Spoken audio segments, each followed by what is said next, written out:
আমি এখন সবাইকে স্বাগত এইচআর নিউজ বাংলাদেশের পক্ষ থেকে। আমি মোহাম্মদ হারুন রশিদ। এই মুহূর্তে দাঁড়িয়ে আছি ফুড ভিলেজে। এখানে সমুদ্র একটা শিক্ষা সফরের গাড়ি, স্টুডেন্টদের, তাদের সাথে বাস স্টাফদের একটু সংঘর্ষর মতো তৈরি হয়েছে। স্টুডেন্টরা এখানে একত্রিত হয়েছে।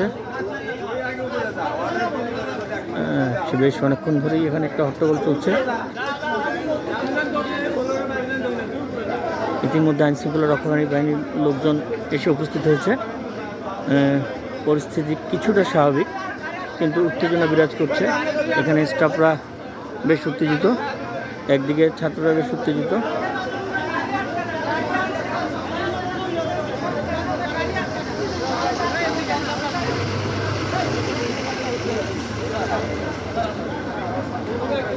আপনারা দেখতে পাচ্ছেন আইনশৃঙ্খলা রক্ষাকারী বাহিনীর লোকজন, এদিকে লোকজন বেশ আতঙ্কিত।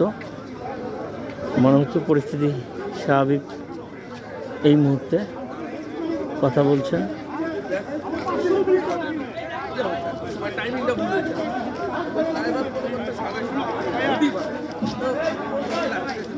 প্রতি মুহূর্তের আপডেট জানতে এইচআর নিউজের সঙ্গে থাকুন।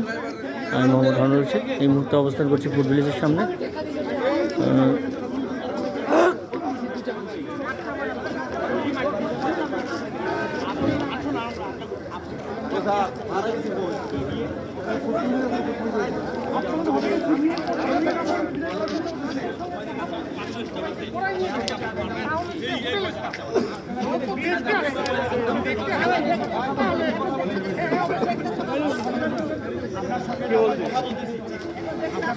ভিডিও করছেন নাকি?